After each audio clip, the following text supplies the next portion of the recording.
Hi friends, welcome back to Farm Girl Diaries. My name is Caitlin and we're out in the garden today and I am a little bit out of breath, but I'm always out of breath, so I feel like that's my normal.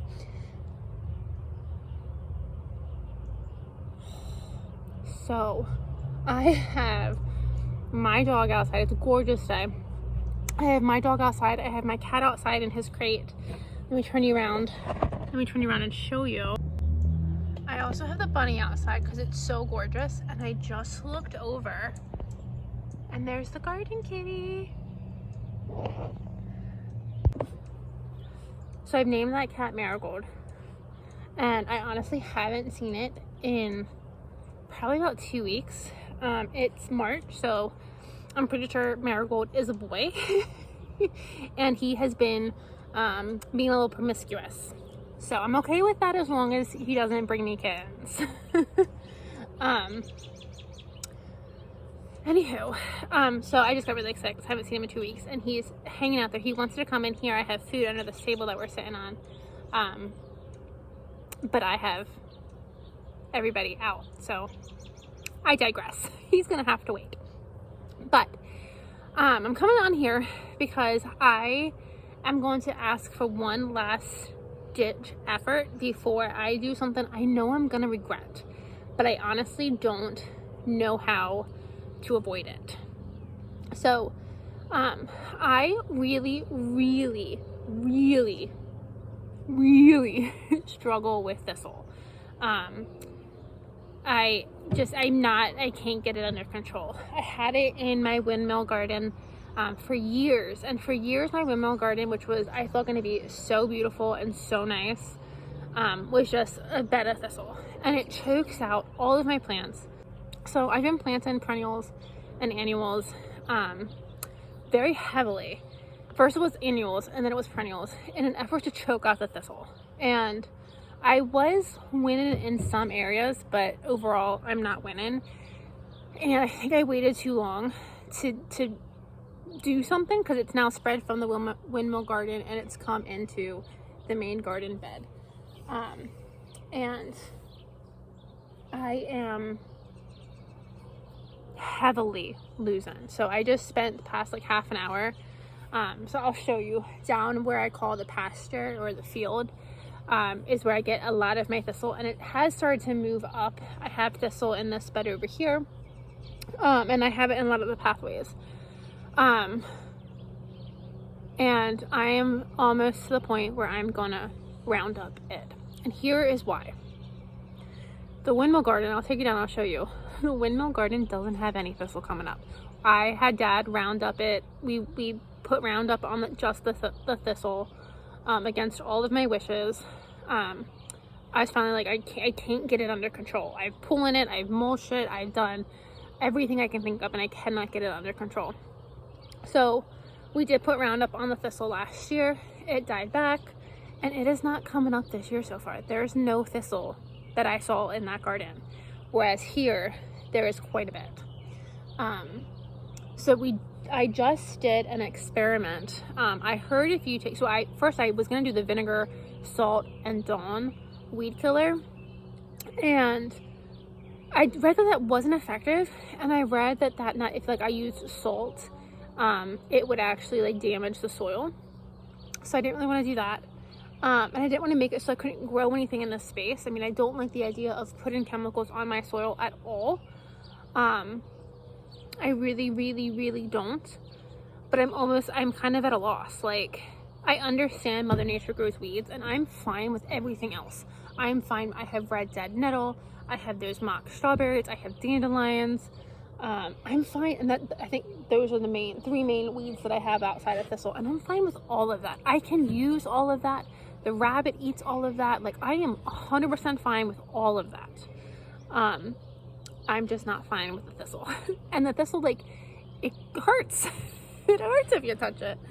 So I don't know what to do. So if anyone has any advice, I would happily take advice because I am just at a loss. But the bunny is running around the garden and the cat is just watching.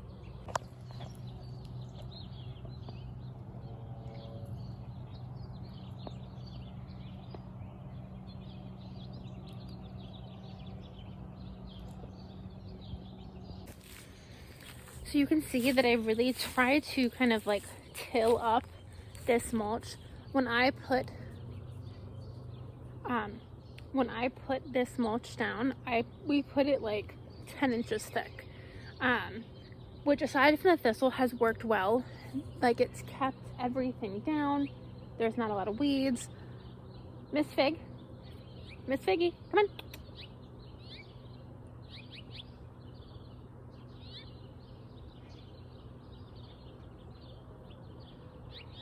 This might be a dangerous situation.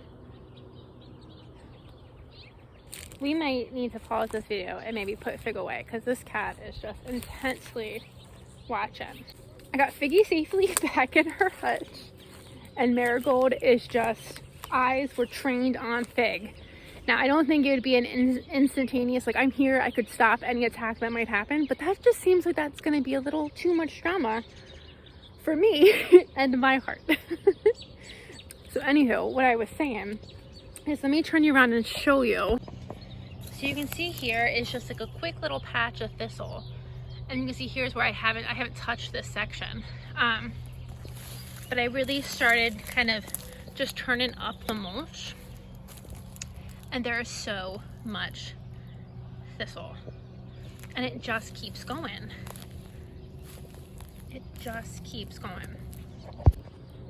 So I was really hoping by putting such a strong or such a heavy layer of mulch on this bed where I know I have thistle really bad, I was hoping that it would fix it. And it didn't. And like, even when you come to this bed here, like, this is a raised bed and you can just see all of the thistle. And so last year it was just in this pasture here, but it has started to kind of spread up into the garden. And I think if I don't get it under control, it's gonna get to the point. I honestly think it's already to the point where it's not controllable. But let me take you down here and show you the windmill garden. And again, the windmill garden, I'm hopping over the fence so I don't disturb the cat. So if you're not familiar with my garden, this is what I call the windmill garden. And the goal for this space was to be a very beautiful cut flower garden. And up till this year, because of the thistle, that hasn't been possible.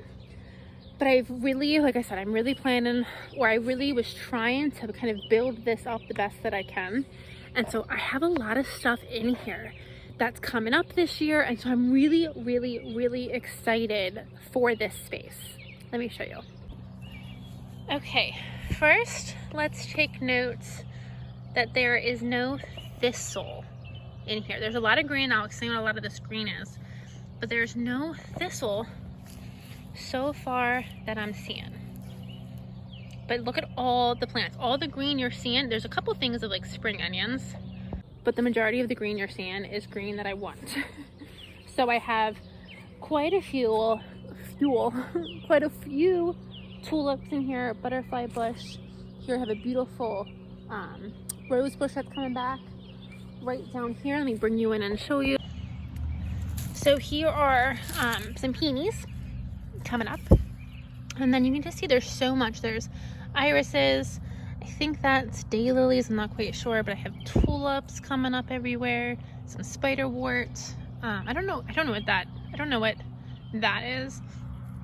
Over there I have some spiderwort, a butterfly bush, some more daylilies, a big old patch of irises. So everything's looking really good. But there's no thistle. There's no thistle. So let me know if you have any advice or any thoughts. I don't want to do it. It takes about 5 years after you spray Roundup for it to get out of the soil, and I don't honestly even know how I would do it. I have so much. I would spend the time to just spray it on the individual thistle, but I have so much. It would be so much poison in my soil, and my soil is gorgeous. I spent such a long time building my soil, so I don't know. But the reason I want to do it now, number one, I want to do it and kind of get taken care of before it gets too big. And then number two, and this may be ridiculous, but I'm really hoping the sooner that I do it before planting, I have a little bit of a buffer. Like, the poison that I ingest is not as strong as if I had sprayed the thistle and then planted the tomato. So if anyone has any advice, I would happily take any advice, because I'm at a loss. I was able to keep up with the thistle last year, up until like July or August when it just got too hot, and I just don't think I'm gonna be able to do it again this year. It was a massive effort, and I just don't think I'm gonna be able to do it. So any advice anyone has would be greatly appreciated. But in addition to tilling up mulch, I moved my beds. So I had that bed there, and then I had this bed currently in that big hole. And I had planned on combining these two just like this. So back up and let me explain what it was and what it is.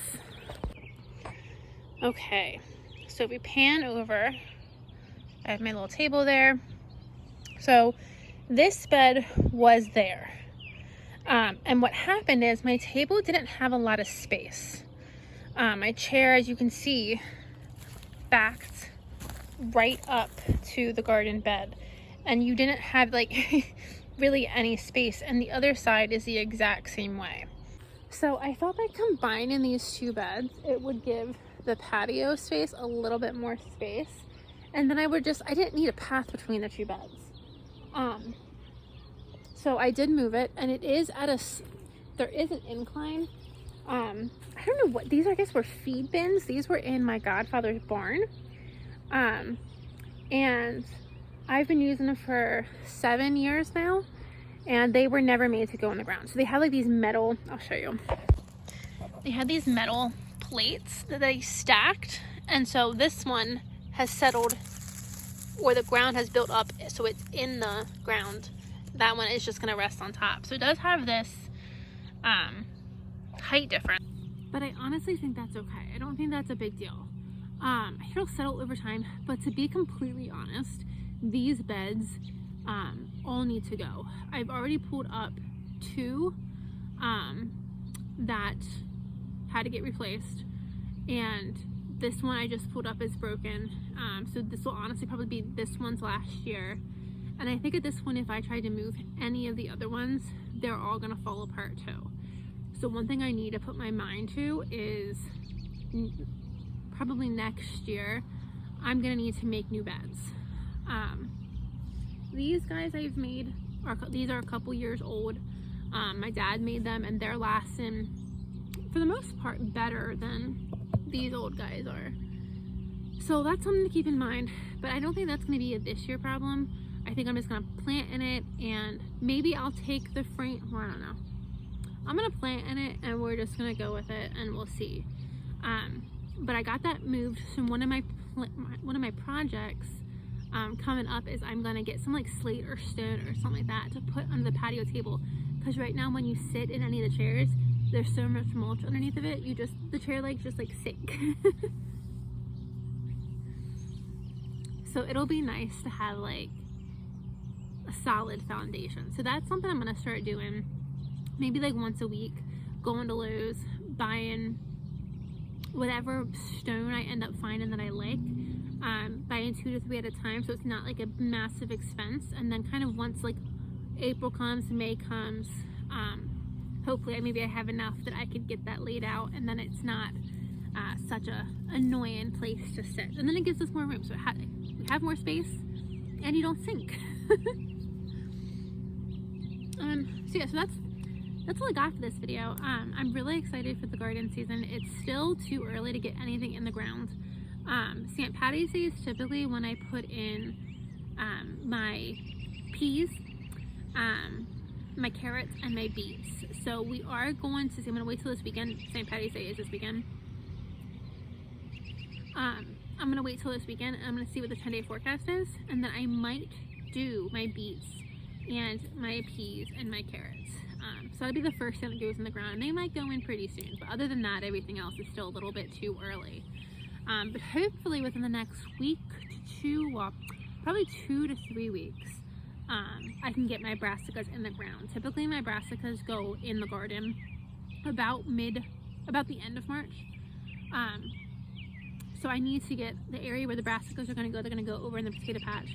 I need to get all that mulch cleared out of there, so I can get my brassicas in the ground there, and then I'll probably bring in like straw or something for the actual mulch for the plants. But that's a later project. So let me know if you have any thoughts on getting rid of thistle, if there's a natural way to do it, or if I'm just screwed and I just need to use Roundup. I really don't want to do it, but I'm just starting to see it as like the only option. So let me know your thoughts. Thanks for hanging out with me tonight. I'll see you guys in the next video. Bye friends.